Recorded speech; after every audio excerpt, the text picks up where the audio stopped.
gonna stop me.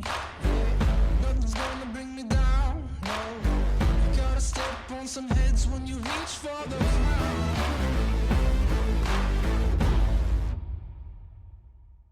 This is where the legend begins. This is where the legend begins. This is where the legend begins. Are you ready? Are you ready? Are you ready? Ready for it? Hello everyone, my name is Eric. I'm a gamer who really loves guns, firearm collecting, and shooting sports.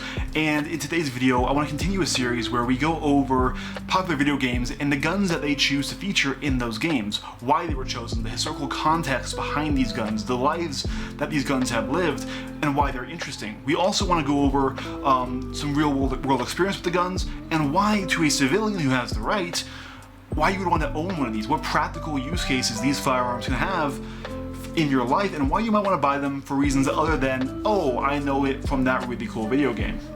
Anyways, before we get started, I want to mention that I do stream live on Twitch. I stream video games, not gun stuff, every Tuesday, Thursday, and Saturday from 7 p.m. to 10 p.m. US Mountain Time. That is GMT -6 for those of you who don't know. Please drop by, check me out. You guys have questions about guns, about games, about anything, and I can talk to you all there. Hope to see some of you, and thanks. Anyways, on to the video. Today I want to look at a gun that was featured really prominently in the new Call of Duty game, Call of Duty Modern Warfare 2019. And it's cool because I think that's the second game ever to feature this firearm, because it's actually such a new design, such a new firearm. And it's already had a pretty prolific life that's really interesting, and I want to go over with you guys. And the gun is known in-game as the M19, but in real life it's known as the Sig Sauer P320, or by its military designation, the M18 for the compact version here, and the M17 for the full-size boy. And yeah, these guns are really interesting. And if you play the game, you probably already have a basic idea of what they are. You know, they're 9mm semi-automatic pistols, big whoop, right? Well, I'm willing to bet you don't know why this gun, as I bet, is going to be featured in pretty much every new and upcoming military shooter, probably for the next 10 years. Now that being said, before we move forward, I want to show the gun is clear. We're on an empty magazine. There's no rounds in this thing. Nothing in the chamber. The gun is clear. Anyways, so let's go over where this gun started and where it's gotten to in its life so far. The P320 as a handgun was first introduced to the civilian market back in 2014 to some actual fair amount of hype.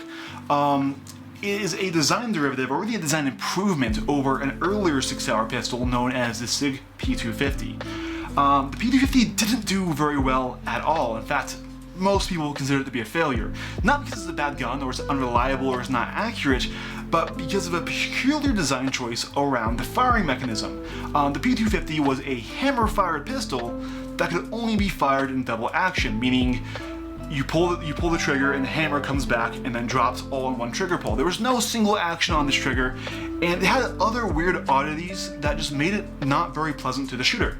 Now, I'm not saying everyone hated the gun. It has its proponents, namely Nut and Fancy, a huge gun YouTuber who I really enjoy, loves the P250, and I've personally never shot one. But its general commercial failure was why Sig stepped into the striker-fired world with this gun. And that's actually why it has such hype around its release, because this was the first time that Sig Sauer had stepped away from the double action, single action trigger system that it had made its name in, and gone towards the very popular striker firing mechanism, meaning there's an internal striker in the slide that fires the gun. There's no hammer to move at all. And it's a really popular system with civilian and police and even military shooters, and mainly because of the Glock handgun. Now, the Glock didn't invent it, but it uses it, and everyone knows how much Glocks are loved. So it was really exciting to see such a big name as Sig come out with a striker-fired pistol, and it did really well. It's polymer frame. It has the same modular chassis system that the P320 had, which we'll go over in more detail later, as well as a really, really good 6.5 pound trigger that's very, very smooth, and honestly kick the ass out of the P350 trigger. So, moving on, why is it in Modern Warfare? Well, 3 years after its launch in 2017, it was announced that a modified version of the P320 was actually chosen to be the winner of the US Army's M19 modular handgun trials. What does that mean? That means this gun and this gun are going to be replacing the venerable Beretta M9 as the US Army's standard issue handgun. That is huge news. That everyone knows and loves the M9, or knows and hates the M9 if you had to use it in service and you had a lemon issued to you, but it's a big deal to see the Army walk away from that gun. That gun is prolific, and I would argue if you've played a shooter in the past 10 years, you know what the Beretta M9 is. And that's why I think this gun's gonna start showing up in way, way more games. So why did the military even want to replace the M9 though? It's a really prolific pistol. It's served us with great honor for almost 4 decades. It's iconic, right? The Beretta M9 is an iconic handgun of, you know, the Cold War and just the US military in general. Well, the hard truth is they had to replace the guns anyways. They were at the end of their service lifespan. The guns the Army had were worn out. They had been shot out. There wasn't much more they could do in terms of replacing parts to keep these guns running, so they had to buy new guns anyways. And buying a 4-decade-old design again didn't make much sense, even though Beretta tried to get them to do that with the M9A3, which I'm pretty sure the Army just refused outright. I don't even think it made it to the trial. So with that, they were looking at newer designs, and eventually the P320 won out. Now there's a bit of controversy as to why it won, but I can get into that later. But let's go over why the P320, or the M17 or M18, is a better gun than the M9. And that is because of pretty much 4 major factors. Weight, it's lighter, it's a polymer frame handgun, not much more to be said there. 2, magazine capacity. By its standard flush fit magazine here, this gun holds 17 rounds. That's 2 more than the standard capacity of the M9 at 15. That's not even talking about the full sizes 20 round extended magazines. So you have a lighter weight package that has way more firepower in the mag. Next, you have accuracy. Now, all of the weapons in the trial had to maintain an accuracy rating of being able to hit a 4-inch plate at 50 yards 90% of the time. This gun, and a few others, surpassed that accuracy rating, which also surpasses the accuracy of the base M9. And finally is reliability. Now this is a bit of a contested point. A lot of people actually don't like the M17 and M18, the military versions, for their reliability, because there was an issue with the early models where they would eject a live cartridge as well as the fired shell when firing. That could cause stovepipes if they didn't get out there fast enough, and in general was just a weird malfunction that could happen. That has been cleared up and sorted out, and since that issue has been fixed, there's been a new test ran called the Materials Durability Test, ran by the US Army on 3 separate M18, the compact, handguns, and they performed really, really well, guys. Each gun fired 12,000 rounds with no stoppages, no failures, nothing at all. And not only did they surpass pretty much 3,600 rounds between the 3 guns with no failures of any kind or stopping to let the guns rest or clean the guns at all, they still passed a parts interchangeability test. They passed a test where they looked to see if the strikers had deformed. They passed a test where they looked to see if any part of the gun had failed, and also they went back and reshot the same accuracy test with barrels that had 12,000 rounds through them and still were over 90% on their hit rate on a 4-inch target at 50 yards. These guns have an insane amount of durability to them, and that is just very impressive. That being said, I would be a liar if I was to tell you that all has been good with these guns. As I mentioned earlier, There was an issue where the early M19s were ejecting, that live cartridge. Well, with P320 and some of the early production models of that one, there was also been some controversy. The guns, there's no sugarcoating it. They weren't drop safe.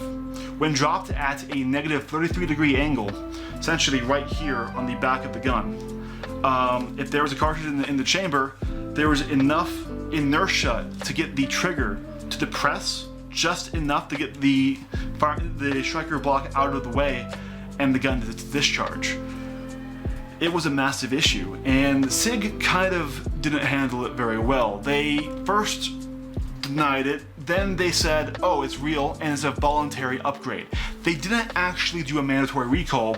They called it a voluntary upgrade to fix a drop safety issue, and so a lot of people weren't very happy with them for that. Now, personally, for me, I don't mind. My version is an X carry designed well after that one was found, and there's really no issues with the handguns anymore. They were new designs that had some kinks that had to get worked out.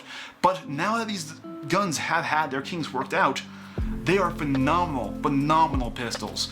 And not only are they just good guns, but they have some features that are really interesting despite all that we've talked about so far. So let's go on over to the table, let's break the gun down, and I'm going to show you some things that are really cool about these guns and why you might want to own one. Okay, so here we are. This is my P320 X Carry. Now yes, it is currently wearing a M19 grip frame here, but this is technically not an M18. You can tell by how it doesn't have a manual safety. This is actually just a civilian, if an upgraded civilian, P320, but it's close enough for us to do the comparison that we're showing to the games version, especially because if you actually look at the games version, there's no safety on that one either. There's not even this cutout here, so it's actually a regular FDE P320, not any form of military version at all, which is an interesting choice. Probably is what they had the model. But yeah, so this X Carry does come from the factory with some upgrades. And these same upgrades, with the exception of the flat face trigger, are found on the M18. Now, before we go any farther, let's clear the gun again. Alright, empty magazine.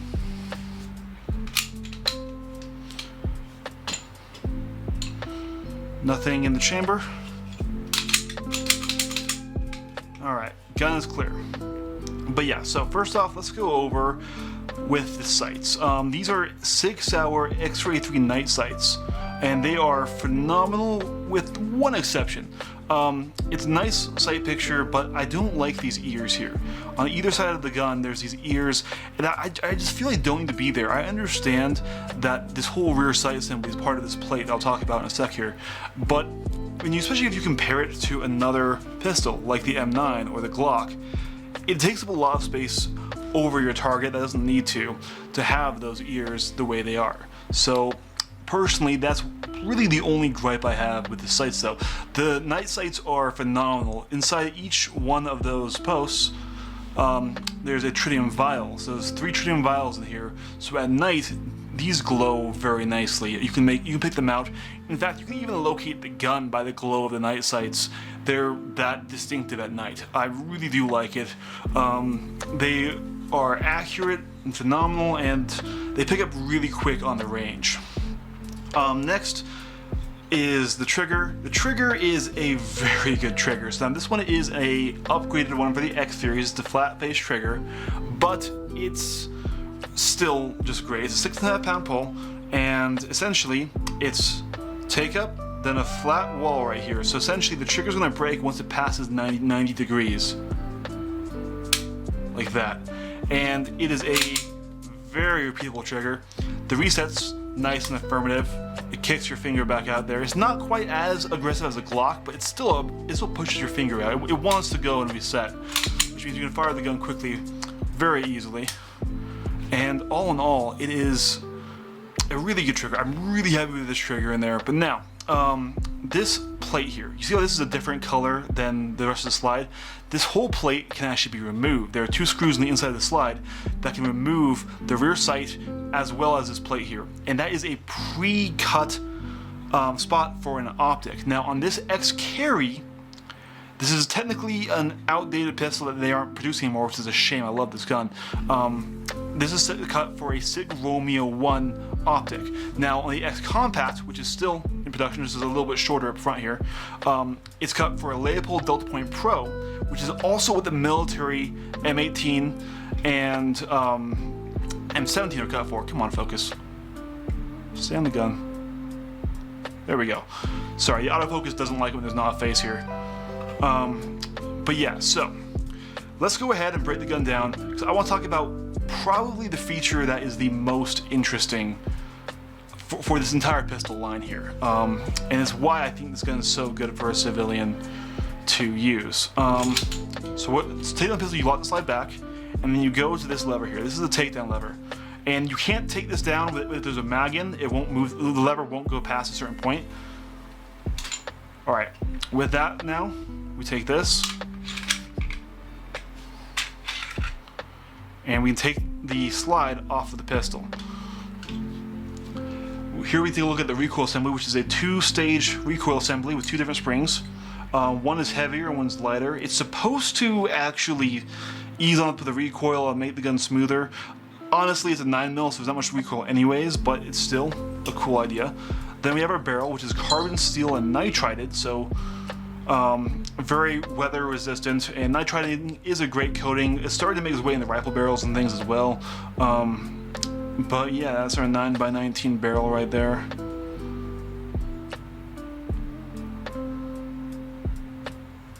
And finally, we just have the inners of the slide. And you can see some wear right there where the locking action of the gun, where it locks against this little breech face up here, has actually worn away at the PVD finish. And this is one of my complaints with these pistols, at least with the Coyote pistols. This Coyote Brown, it's a lovely color, it really is. I think it looks so cool.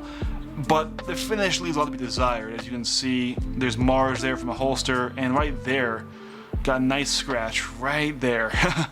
That really bummed me out when it happened. The PVD finish is weak, and it is on all the military guns too, so it's a shame. I would say if you're buying a pistol, buy the black nitrided, unless you're like me and you're petty and you just want to have a cool tan gun. Alright, so now that's the upper part. This is where things get cool. Now let me start off by saying that legally, for those of you who don't know, on most handguns, this lower portion is what's legally considered a handgun. What does that mean? That means if I was to give this to somebody else, or if I was to buy this part, this lower frame, I would need to do a background check, or whoever's buying it would need to do a background check. Because this is what's legally the firearm. The slide is legally a firearm part. Barrel, firearm part. Recoil spring, firearm part, no background check required. But for almost every single pistol, the lower frame is the firearm. That is not the case with the P320. And I mean, you can kind of see what I'm going at here. So first we take out the takedown lever, like that, and then we lift up this metal chassis. You see it starts to separate there. This is what's legally the firearm on the Sig P320, this internal chassis. And that means that this piece is the only thing you need to do a background check for.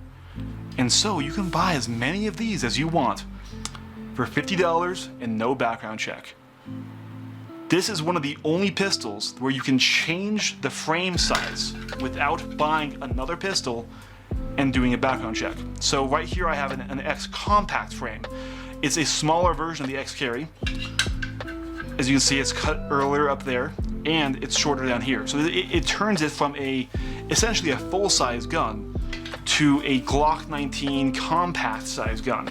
And it's very easy to get into here. So all you do is you set this back in here, bring this in,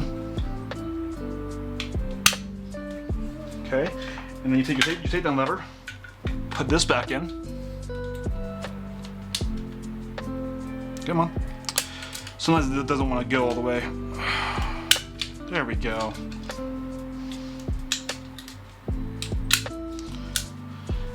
Now we will put our slide back together up here.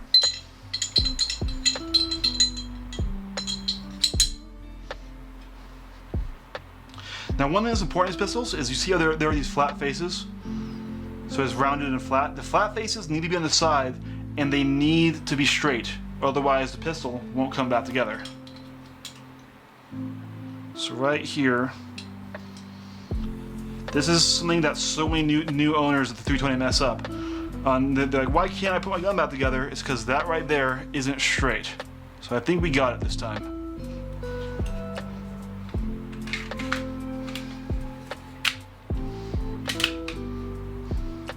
Maybe not, come on.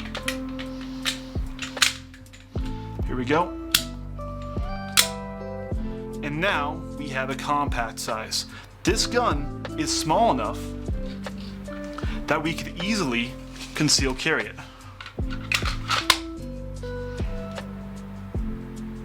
That is so cool. That means you could have the full-size frame, maybe put a flashlight on top or a laser light combo, and have a full-size, full 17-round or 20-round gun for home defense. And when you wake up in the morning and you're going out to work, you can swap frames, put a 15-round in. This is a 17-round, I'm just showing you the difference. Put a 15-round mag in there, and now you have a concealed carry gun. And that's the modularity aspect of how many different builds you can do. You can buy custom grip frames from Wilson Combat or from Sig that have tungsten infused in them so it's heavier, and then you can make it into a target pistol. You can change out calibers easily, once again, all without any additional background checks, aside from the first one you did to buy the gun. And that is time saving and that is money saving. You can just buy them online and it comes to your door. This frame is $50, 50 bucks. Normally, if you wanted to do the same thing to a Glock, you would need to buy a whole separate Glock. And that's what makes this gun so convenient for a civilian gun owner. It's just so convenient to be able to change your gun, have this much control over your firearm. So let's go talk about how it shoots. So we've gone over the highs and lows of the history of this gun. We've gone over why it was chosen to be a replacement for the M9, what features it has that are very cool for a civilian shooter. All we have left to go over really is how it feels to shoot, and that's just going to be an opinion piece by me. And in a word, if you take nothing else from this review, I'm just going to say awesome. This gun is so fun to shoot. It is reliable. I have tried probably about 4 or 5 different brands of ammo, off the top of my head: Herder's, Cellular and Bellet, Spear Lawman, Spear Gold Dot, Federal HST, I think it's Federal HST, it might be Hornady HST, the HST defense rounds, and Sig V Crown, all throughout this gun. And in total, I think I have about 1,500 rounds with this gun now, with today's shooting. I went and reshot it today just so I could record this segment. And honestly, it's such a fun gun to shoot, guys. Yes, it does have a high bore axis, and that does mean more muzzle flip. And for me, as a non-professional shooter, as a civilian who is just going out there and shooting these for fun and maybe for competition way in the future, honestly, I don't notice the muzzle flip when I'm behind the gun. My sights come back, they're right back where they were. It's very quick, very, snappy. I only noticed the muzzle flip when I'm watching the footage back that I've recorded. That's the only time I personally noticed it. Now, of course, I haven't shot a whole lot of lower bore axis guns, like Glocks. I've only shot them a few times. I'm gonna own one eventually, of course, guys, but working my way up to it, just getting started. And frankly, for me, it doesn't bother me. Maybe it will in the future, but for right now, it doesn't. And with everything else, with how reliable it's gonna be, with how accurate it's gonna be, with how much fun I have putting rounds downrange out of this pistol, it's just a great time to get behind. And I personally would trust my life to this particular gun. I've never had any malfunctions in this gun that weren't user inflicted. The only malfunctions I've ever had were actually due to this grip frame. And I'm running this for the review. Normally I'll have my regular X frame on there. And the malfunction I'm talking about, it happens right here because of this cutout for manual safety. Essentially there's a pin right here that can fall out. And if it falls out, the gun won't go in the battery because it's missing a part. I don't consider that to be a failure of the gun. I consider that to be, I put a fucking hole in my gun that's not supposed to be there, and that's my fault. So if you want to blame the gun for that, you guys can. For me, when I'm using this gun seriously, I'm going to be running it with a frame that doesn't have that cutout. I do want to get one of these tan carry frames without a cutout. They don't make them anymore, unfortunately, so I'm going to buy it used because I love the ergonomics and looks of this package right here. I think the OG frame actually feels better in hand than the X frame. The X frame feels just a little bit blocky, and this just fits my hand a lot better. And honestly, I can't get over how much I actually adore this gun. It's a phenomenal pistol, and yeah, so currently it's rocking home defense duty for me, and I would recommend this to anyone who wants one. You won't go wrong buying one of these pistols. Anyways, guys, that's all I have. Okay, so the time it took me to get this video done, another YouTuber by the channel name of The Honest Outlaw actually did a video on the M19 pistol, and he had found that there was some issues that he ran into firing 115 grain cellular and Belliot ammo. He was getting some stovepipes and I think a failure to eject. Essentially, that was the issue, the failure to eject. Now, I'm not calling him a liar in any way, shape, or form. I'm not saying don't trust his data or anything like that. I only want to say that my sample size is a sample size of 1. I've never had those issues with my pistol. Yes, mine's an X carry, his is an actual M18. There's some difference there. I just wanted to say that I didn't make up the data about the reliability and the test. I'll link that down below. And I haven't had any reliability issues with my gun ever. I'm not trying to say he's a liar. Trust his data. He's a more reliable source than I am because he's been out doing this for longer. I just wanted to say that with 115 grain ammo, I've never had any issue.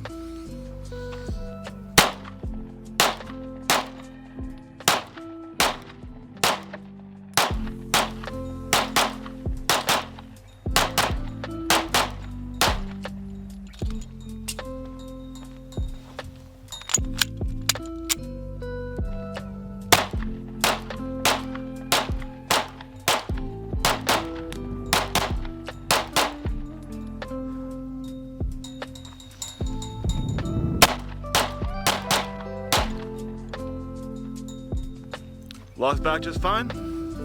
Gun's doing well. Once again, this is a sample size of 1 here, and I'm just going off of what I had read from those reports of their liability tests. I'm not saying these guns can't jam or have never jammed. That's not my point. My only point is that in my gun, I've never had any issue running the ammo he had issues with. That being said, take his data as you would anyone else's. It happened.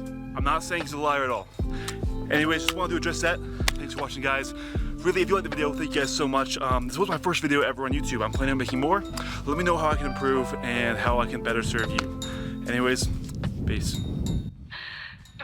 You're a monster. That's what's going on. We are free falling towards the planet. I can't. I have no control. Power off entirely. Okay, we're falling really fast towards the planet. Turn it on! Oh god! No! Alright, bye, Eric. No, wait, hold on. Oh, I am blocked out.